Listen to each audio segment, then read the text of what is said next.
Middle class आदमी एक आम आदमी की उम्मीद रहती है कि हमारे भी अच्छे दिन आएंगे, हम भी अमीर होंगे।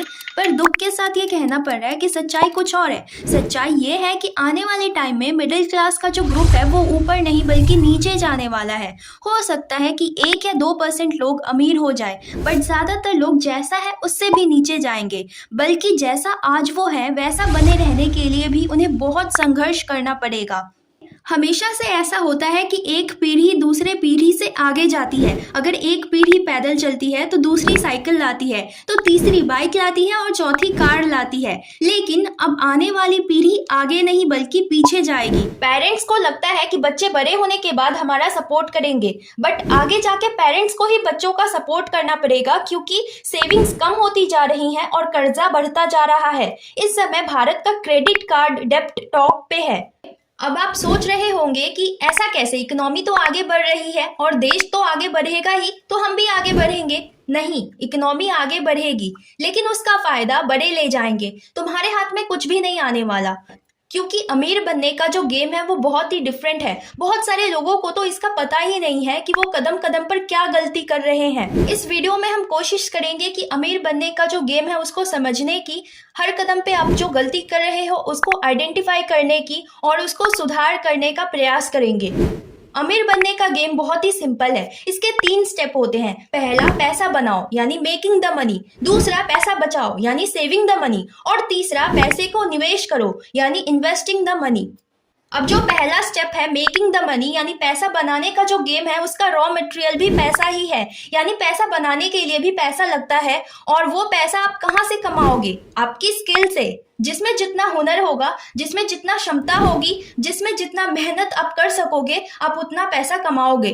अगर किसी में 50,000 का स्किल है तो वो 50,000 कमाएगा। अगर किसी में 5 लाख का स्किल है तो वो 5 लाख कमाएगा। और अगर किसी में कुछ स्किल है ही नहीं तो वो मुश्किल से 5,000 कमाएगा। दूसरा स्टेप है पैसे को बचाओ। ऐसा नहीं कि जितना कमाया उतना खर्च कर दिया, पैसा बचाना भी बहुत जरूरी है। सपोज करो कि आपके 2 दोस्त हैं, एक का नाम राम है, दूसरे का नाम श्याम है। अब राम जो है वो 25,000 कमाता है महीने का, और श्याम जो है वो 50,000 महीने का कमाता है। अब राम जो है वो 20,000 खर्च करता है और 5,000 बचा लेता है, जबकि जो श्याम है वो 50,000 पूरा खर्च कर देता है। तो फ्यूचर में यानी आने वाले टाइम में राम जो है वो अमीर बन जाएगा, लेकिन जो श्याम है वो बिल्कुल ही डूब जाएगा, क्योंकि यहाँ पर ये लोग पैसा कमाने से अमीर नहीं हो रहे, पैसा बचाने से हो रहे हैं। अब तीसरा स्टेप है इन्वेस्ट करना। राम ने जो 5,000 रुपए बचाए थे, अगर वो उसको बैंक अकाउंट में डाल देगा तो वो वहीं पर पड़े पड़े खराब हो जाएंगे। ये 5,000 को उसे किसी ऐसे जगह पर इन्वेस्ट करना पड़ेगा जहां जाके वो 5 का 10, 10 का 20 हो, और आगे जाके आपके लिए एक बड़ी वेल्थ क्रिएट हो। तो बस this is the only game. इतना सिंपल, कमाओ, बचाओ और लगाओ। इतना सिंपल गेम है ये सिर्फ टॉप लोगों के लिए। 99% लोगों के लिए ये सिंपल नहीं है।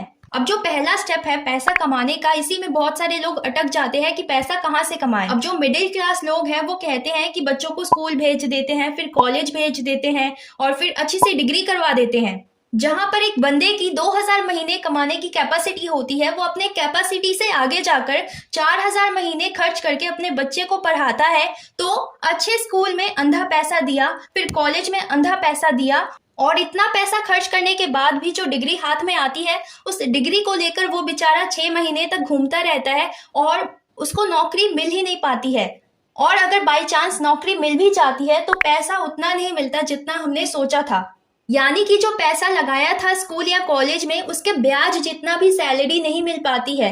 तो भैया वो आगे कैसे बढ़ेगा? तो फर्स्ट स्टेप में ही मिडिल क्लास पैसा कमा नहीं पा रहा, क्योंकि जो पैसा वो शिक्षा में लगा के कमाना चाह रहा है वो नहीं हो पा रहा, क्योंकि भारत की शिक्षा बहुत महंगी है और वो भी स्किल नहीं दे पा रही, कागज की डिग्री दे रही है बस। पहले स्टेप में ही बहुत सारे लोग गलती कर रहे हैं। अब जिन लोगों का पहला स्टेप क्लियर है वो दूसरे पर आकर अटक जाते हैं। अर्निंग तो अच्छी है लेकिन सेविंग नहीं कर पाते हैं, क्योंकि सेविंग क्या होता है? Saving equals to earning minus expense. अब जिसकी अर्निंग अच्छी होती है उसके खर्चे भी अच्छे होते हैं और सेविंग 0 है। और तो और खर्चे हर साल बढ़ते ही जाते हैं। अब आप ही देख लो कि आपका दाल रोटी कितना महंगा है, आपका तेल और साबुन कितना महंगा है, आपका एडुकेशन कितना महंगा है, आपका मेडिकल कितना महंगा है, आपका लाइफस्टाइल यानी कि जीने का तौर तरीका भी कितना बदल जाता है। आज से 20 साल पहले तुम महीने के एक बार बाहर खाना खाने जाते थे, आज तुम हफ्ते में 2 बार जाते हो। पहले घर में एक ही फोन हुआ करता था जिससे काम चला लिया जाता था, लेकिन आज घर में हर किसी के पास एक फोन है जो हर साल बदल जाता है। तो ऐसे में तुम्हारी इनकम कितनी भी बढ़ जाए इससे कोई फायदा नहीं है, क्योंकि सेविंग तो है ही नहीं। और जब सेविंग नहीं होता है तो आदमी क्या करता है, कर्ज लेता है, क्रेडिट कार्ड लेता है, फिर पॉइंट्स के चक्कर में, अमेजोन के चक्कर में दुनिया भर का सामान मंगा लेता है, पैसे खर्च कर बैठता है। तो आधी जिंदगी कमाने में और आधी जिंदगी उसको चुकाने में चली जाती है। तो आदमी इन्वेस्ट क्या करे? आज तक मिडिल क्लास कैसे सरवाइव कर गया, क्योंकि हमारी जो पीढ़ी थी 90s तक की या 2000 तक की, वो फिजूल खर्च नहीं करती थी।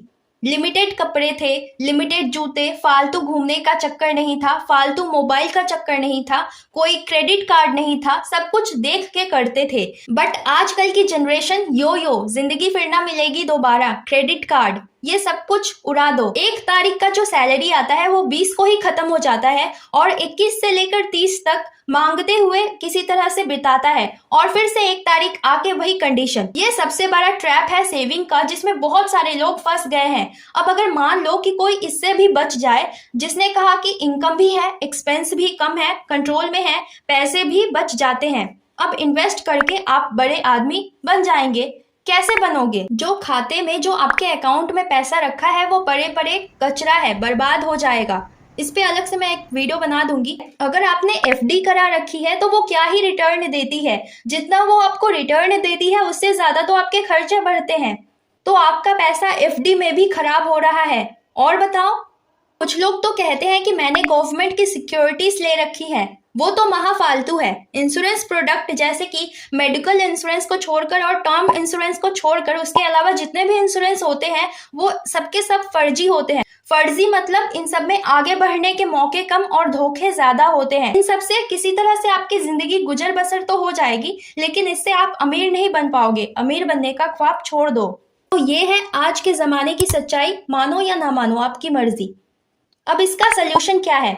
इसका सोल्यूशन तो मैंने पहले ही बता दिया। सोल्यूशन एक ही है कि आपको सीखना पड़ेगा कि पैसे कैसे कमाते हैं, पैसे को कैसे सेव करते हैं, कैसे बचाते हैं। आपको सीखना पड़ेगा कि इन्वेस्ट कैसे करते हैं, कहाँ करते हैं, कौन से प्रोडक्ट खराब होते हैं, कौन से अच्छे होते हैं, कहाँ इन्वेस्ट करना चाहिए, कैसे रिटर्न मिलेगी। और ये बात तुमको अकेले को सीखने से नहीं होगा, आपके पूरे परिवार वालों को सीखनी पड़ेगी। क्योंकि ऐसा ना हो कि आप यहाँ पर बचाने में लगे हो और उधर आपके परिवार वाले आपके पैसे को उड़ा दे। तो अगर आपको अमीर बनना है या फिर आने वाली गरीबी से दूर रहना है तो आपको और आपकी फैमिली को पता होना चाहिए बेसिक कंसेप्ट ऑफ मनी, कि पैसा क्या होता है, पैसा कमाने के लिए क्या करना होता है, अर्निंग करने के सोर्स क्या होते हैं, सेविंग कैसे की जाती है, ये इन्फ्लेशन क्या चीज होती है, और बिना बात के खर्चे कैसे रोके जाएं, इन्वेस्टमेंट किन प्रोडक्ट में करें और किस में नहीं करें, ये सब चीज आपको सीखनी होगी।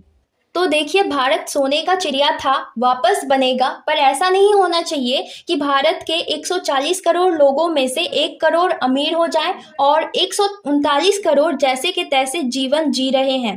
तो ऐसे ही फाइनेंशियल टिप्स के लिए हमारे चैनल को सब्सक्राइब कर देना, और हाँ, वीडियो को लाइक करके ही जाना क्योंकि ये बिल्कुल फ्री है। Like, comment, and subscribe.